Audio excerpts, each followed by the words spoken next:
Pour ceux qui ne me connaissent pas, moi c'est à l'état civil Kairi Sylvie Toé et mon nom d'artiste c'est Fenoz.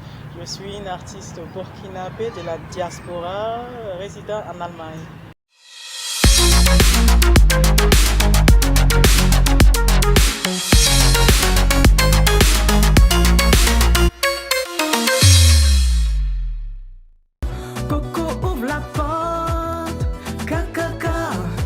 Alors déjà il faut savoir que c'est une passion pour moi.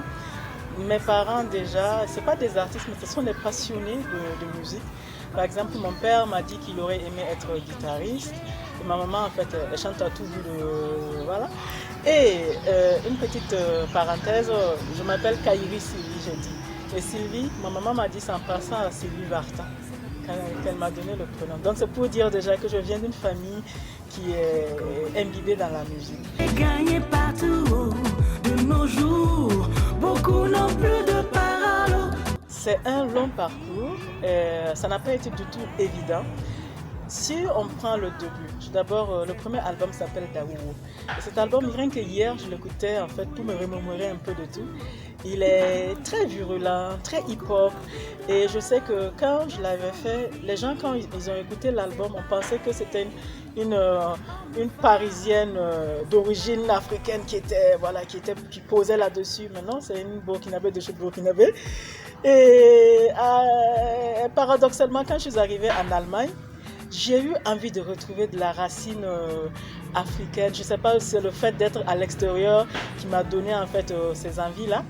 Et là, sur l'album Albinos, je suis allée en Guinée-Conakry pour enregistrer. Et là, c'est vraiment l'album de métissage. Et il y a beaucoup de mélodies, de sonorités entre traditionnelles et modernes qui se mixent dessus, qui donnent vraiment ce métissage de la vision que j'ai. Et là, il y a toujours cette présence rap, mais il y a cette présence d'influence un peu de partout, de la world music en quelque sorte. Et donc de là, en voyageant, en continuant, en 2015, ça a été le premier maxi de 6 titres qui s'appelle C'est la vie. Et là, c'était beaucoup plus mélodique. Là, les gens étaient totalement surpris parce que j'ai même pas fait une seule phrase rappée. C'était beaucoup plus de la mélodie. J'ai laissé l'expression à la musique, aux instruments et à la voix. Parce que ça accompagnait aussi une période de ma vie où je traversais des moments difficiles personnellement.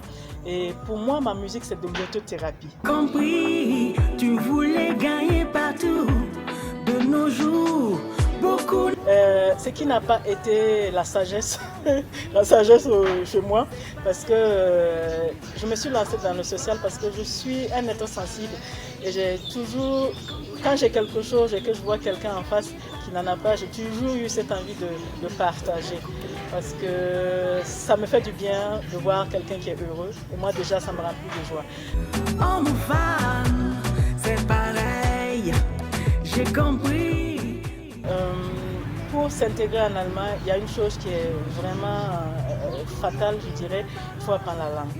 Et il y a beaucoup d'étrangers, vu que c'est une langue qui est très difficile, il y a beaucoup d'étrangers qui se refugent plutôt en communautarisme ou au fait qui apprennent simplement l'anglais, alors que bon, arriver quelque part où tu vis, où tu résides, le moindre respect que tu veux montrer, c'est t'intégrer, c'est apprendre la langue et pouvoir communiquer avec ces personnes.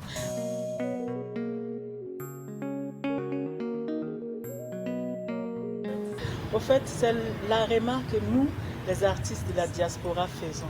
Parce que je ne suis pas la seule dans le cas. Du moment que, en fait, je ne sais pas si c'est une chose commune au Burkina Faso, mais du moment que l'artiste burkinabé s'exporte à l'extérieur et vit à l'extérieur, on a l'impression qu'en fait, on nous met un cachet dessus et c'est comme si on faisait partie d'une boîte noire, donc il faut vraiment écarter. C'est comme si les gens se disent, ouais, on est en Occident, on est bien nantis, on a de gombo là-bas, je ne sais pas ce qu'ils imaginent. Alors qu'on essaie de faire comprendre aux gens que nous ne sommes pas chez nous, là où nous sommes, on se bat doublement, triplement pour avoir de la voix là-bas. Et quand on vient ici, c'est tout un combat pour même se faire accepter, se faire écouter. Donc tout le travail qu'on fait, il y a parfois même certains qui n'écoutent même pas.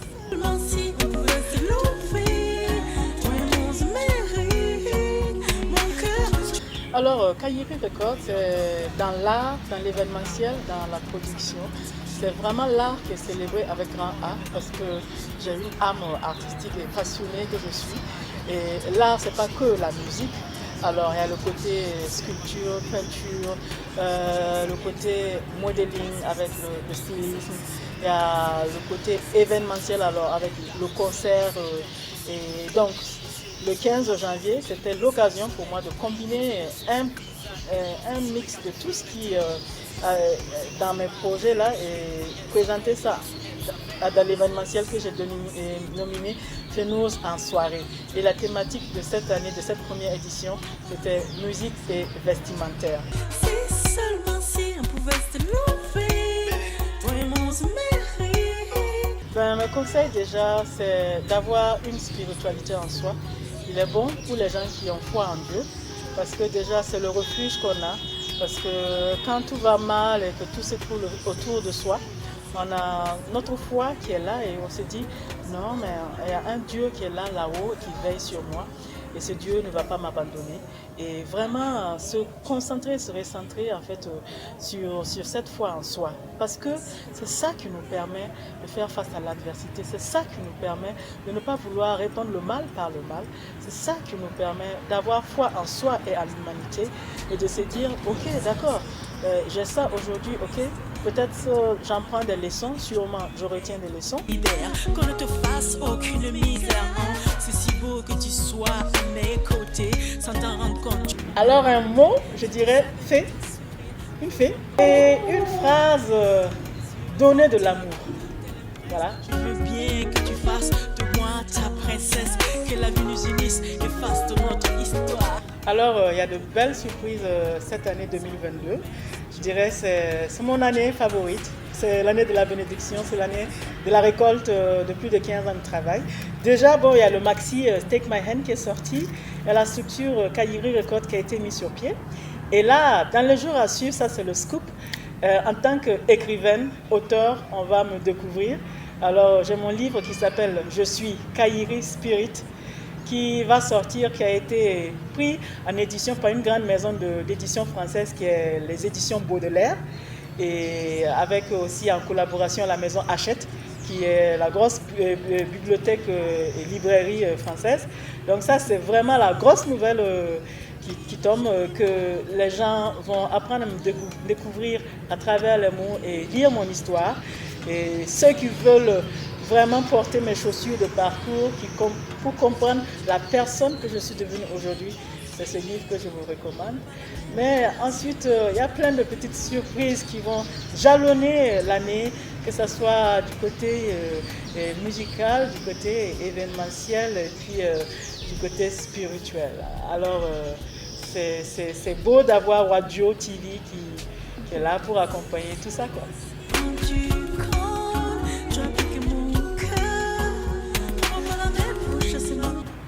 Alors mon mot de revoir, c'est garder l'espoir en soi, parce que l'espoir fait vivre.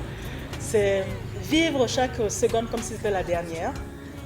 Et c'est honorer la vie, honorer ses parents, c'est donner de l'amour autour de soi, tout simplement. Merci.